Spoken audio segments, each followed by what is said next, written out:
Olá, tudo bem com você? Hoje vamos falar sobre um tema muito importante: a produção orgânica, Política Nacional de Agroecologia e processo de certificação orgânica. O grupo é composto por Adriane Nascimento Gomes, Alana de Santana Souza, Ana Carolina da Silva dos Santos, Bianca Souza de Aguiar e Érica Kézia Santos Amparo. O professor da matéria é o Marcelo Campos Pereira. Vamos lá aprender um pouco mais sobre esses assuntos? A Lei 10.831, de 23 de dezembro de 2003, artigo 1º, define um sistema de produção orgânica como todo aquele que adota técnicas específicas mediante a otimização do uso de recursos naturais e socioeconômicos disponíveis, e a respeito da integridade cultural das comunidades rurais e seus trabalhadores, tendo como objetivo a sustentabilidade econômica e ecológica, a maximização dos benefícios sociais e a minimização da dependência de energia não renovável, englobando assim denominações como ecológico, biodinâmico, natural, regenerativo e agroecológico. A lei também define que, para serem comercializados, esses produtos devem ser certificados por um órgão oficial. O produtor deve, então, seguir os princípios da lei em todas as etapas, como plantio, manutenção, que envolvem os tratos culturais, distribuição e a comercialização. Já que falamos que para uma produção ser considerada orgânica, ela precisa ser certificada por um órgão oficial e que o produtor ele deve seguir alguns princípios, vamos falar sobre o Decreto 6.323, artigo 3º, que traz algumas das diretrizes que precisam ser seguidas. Por exemplo, as diretrizes são as orientações, as normas de procedimento que, ao serem seguidas, podem estabelecer um plano. Neste caso, as diretrizes definem as linhas que fazem um plantio ser agroecológico. E elas envolvem a comercialização, relação com o trabalhador, política de resíduos e plantio. A primeira é a contribuição da rede de produção orgânica ao desenvolvimento local, social e econômico sustentáveis, de uma forma sustentável, ou seja, essa produção ela deve envolver o local, o lugar onde ela está inserida, as pessoas em que ela está inserida e o meio econômico de maneira sustentável. A manutenção de esforços contínuos da rede de produção orgânica no cumprimento da legislação ambiental e trabalhista pertinentes na unidade de produção considerada na sua totalidade, o desenvolvimento de sistemas baseados em recursos renováveis e organizados localmente, incentivo à integração da rede de produção orgânica e à regionalização da produção e comércio de produtos, estimulando a relação direta entre o produtor e o consumidor final, ou seja, deve-se criar uma linha direta entre o produtor e o consumidor, para que não haja, assim, uma supervalorização ou até mesmo a inferiorização do lucro que esse produtor ele pode ganhar ou do preço que o consumidor terá que pagar. A inclusão de práticas sustentáveis em todo o seu processo, desde a escolha do produto a ser cultivado até sua colocação no mercado, incluindo o manejo dos sistemas de produção e até dos resíduos gerados, entrando assim a política sobre resíduos, que também é uma parte da lei que tem que ser citada, a preservação da diversidade biológica dos ecossistemas naturais e a recomposição ou incremento da diversidade biológica dos ecossistemas modificados em que se insere o sistema de produção, com especial atenção às espécies ameaçadas de extinção. Ou seja, ter uma atenção especial à preservação de áreas naturais, áreas que são o habitat de algumas espécies, principalmente de espécies em extinção, e fazer assim a recomposição ou a preservação dessas áreas, ou parte delas. Relações de trabalho baseadas no tratamento com justiça, dignidade e equidade, independente das formas de contrato do trabalho. Aqui falando sobre as leis trabalhistas que devem ser atentadas ao contratar trabalhadores para essa produção, em qualquer parte dela, tanto a comercialização quanto a produção.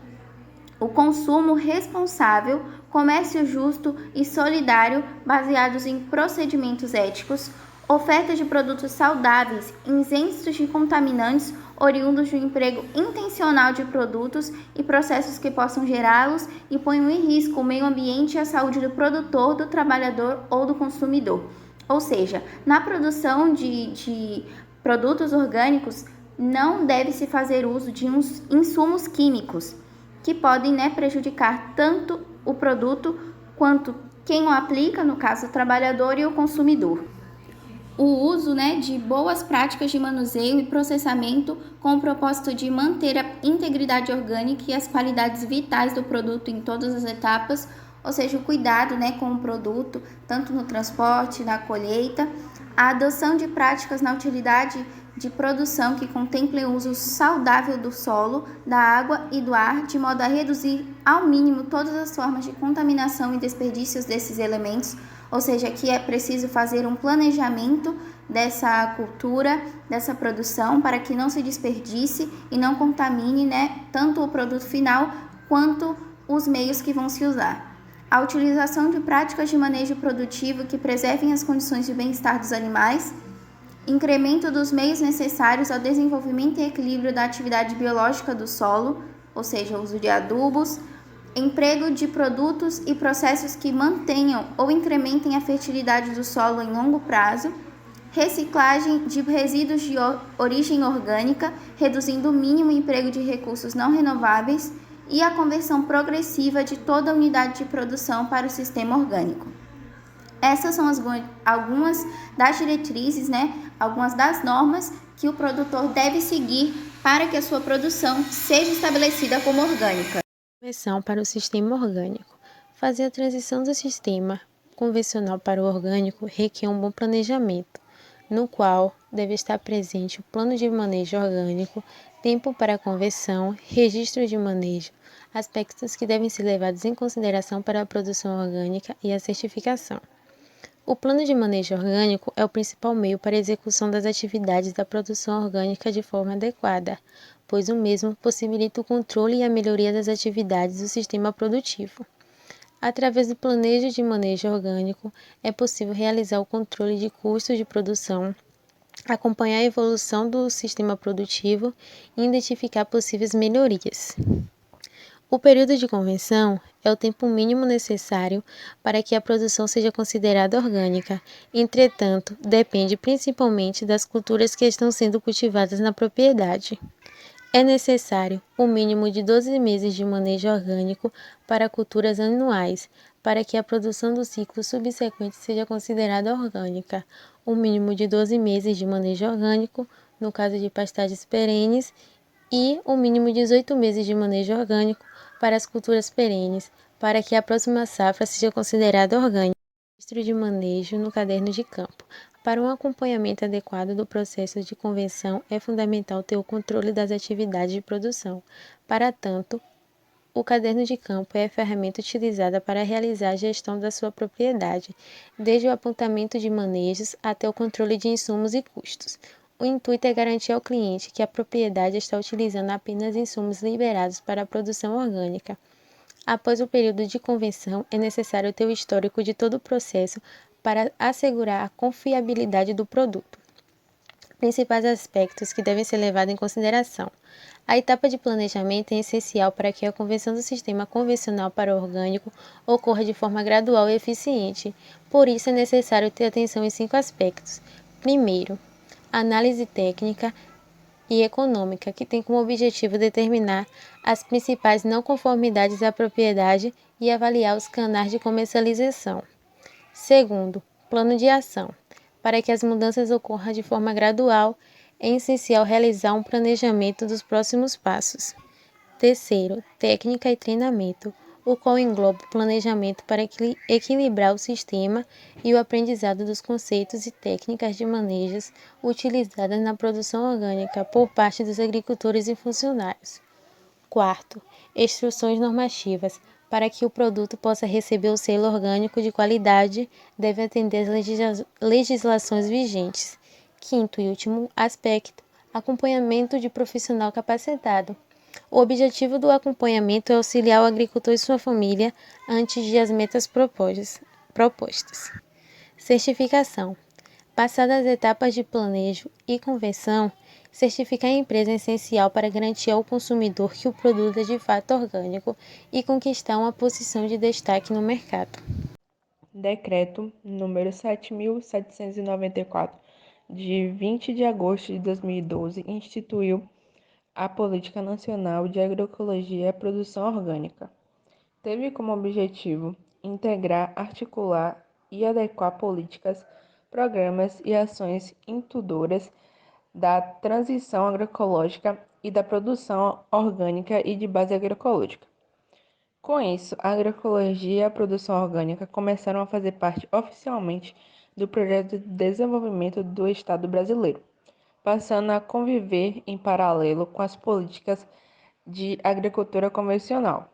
A introdução da PNAPO resultou de um longo processo de luta por parte de setores da sociedade que atuam no questionamento e na resistência ao modelo conservador de modernização da agricultura, que vem sendo promovido pelas políticas públicas brasileiras desde a década de 1960. Baseado no uso intenso de tecnologias industriais, com esse modelo tem sido cada vez mais criticado por seus impactos sociais e ambientais, apesar da sua importância para o crescimento da produção e da produtividade agrícola. Soma-se a essas críticas os potenciais danos que algumas outras tecnologias dessas causam. Pontos primordiais da certificação orgânica e socioambiental.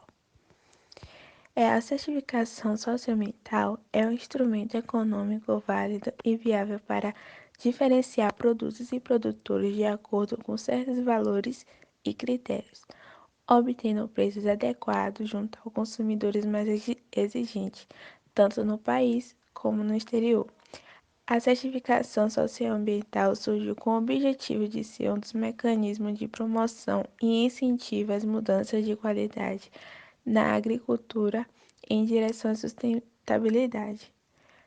Sobre os produtos orgânicos, eles são alimentos produzidos dentro de certas especificações regulamentadas por uma instrução normativa do Ministério da Agricultura, Pecuária e Abastecimento, que regulamenta a produção visando a certificação de produtos agropecuários. Essa norma engloba todas as formas conhecidas como agricultura alternativa, agricultura natural, biodinâmica, biológica, permacultura, para fins de certificação. Os princípios da agricultura orgânica é que a fertilidade dos solos deve ser construída a partir de um amplo suprimento de matéria orgânica e, sobretudo, na manutenção de elevado nível de humus no solo.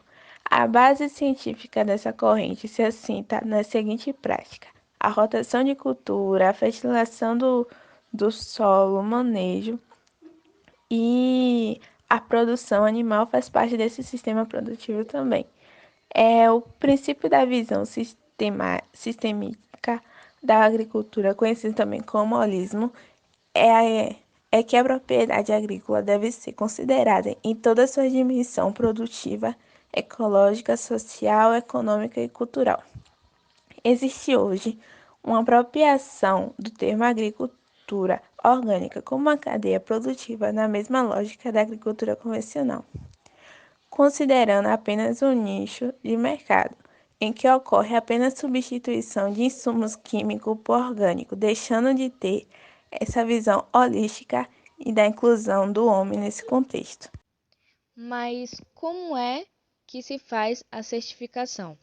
Bom, uma vez que o produtor ele decide produzir utilizando métodos de agricultura orgânica, é recomendável que ele entre em contato com uma agência certificadora, onde obterá informações sobre as normas técnicas de produção. A certificadora ela poderá também indicar consultores para assistência técnica que dão orientação quanto à produção e comercialização dentro de seus padrões técnicos para a certificação. Em linhas gerais, o processo de certificação ele deve ser feito através de visitas periódicas de inspeção realizadas na unidade de produção agrícola, quando o produto ele é comercializado in natura, e também nas unidades de processamento, quando o produto for processado, e de comercialização, no caso de entrepostos. As inspeções elas devem ser tanto programadas, que é com o conhecimento do produtor, quanto aleatórias, sem o conhecimento antecipado do mesmo. O produtor ele deve apresentar um plano de produção para a certificadora e manter registros atualizados de uma série de informações, como a origem de insumos adquiridos, a sua aplicação e o volume que foi produzido. Essas informações ela têm caráter sigiloso e, assim como as instalações do estabelecimento, devem estar sempre disponíveis para a vistoria e avaliação do inspetor, caso seja solicitado. Após essa visita, o inspetor ele elabora um relatório no qual são indicadas as práticas culturais e de criação observadas, o que permite detectar possíveis irregularidades com relação às normas de produção estabelecidas. Esses relatórios são encaminhados ao departamento técnico ou ao conselho de certificação da certificadora, que delibera sobre a concessão do certificado que habilita o produtor, processador ou distribuidor a utilizar esse selo. A certificação ela pode ser solicitada para algumas áreas ou também para toda a propriedade. Bom, a auditoria externa é realizada por um auditor independente que é designado pelo órgão certificado credenciado pelo Inmetro para fins de certificação do sistema de gestão do qual a empresa deseja. O objetivo é verificar se o sistema de gestão é de uma organização que foi estabelecido, documentado, implementado e mantido de acordo com uma norma específica. A auditoria externa ela é a última fase do processo de certificação. Bom, os sistemas participativos de garantia, os SPGs, da qualidade de produtos orgânicos, podem ser definidos como organismos através dos quais se dá participativamente a avaliação do grau de aplicação de uma norma ou referência relacionada à produção orgânica no Brasil. A sua principal característica, em termos de controle, é o envolvimento dos sujeitos que são avaliados no processo de decisão acerca de parecer final. Venda direta é aquela que acontece entre o produtor e o consumidor final, sem intermediários entre eles. A lei também aceita que a venda ela seja feita por outro produtor ou membro da família que participe da produção e que também faça parte do grupo vinculado à Organização de Controle Social, a OCS. O que se quer com isso é garantir que o consumidor final ele sempre possa tirar suas possíveis dúvidas sobre o processo da produção do produto que está levando. Chegamos ao fim de mais uma apresentação. Espero que vocês tenham gostado e entendido um pouco mais sobre este assunto. Até a próxima!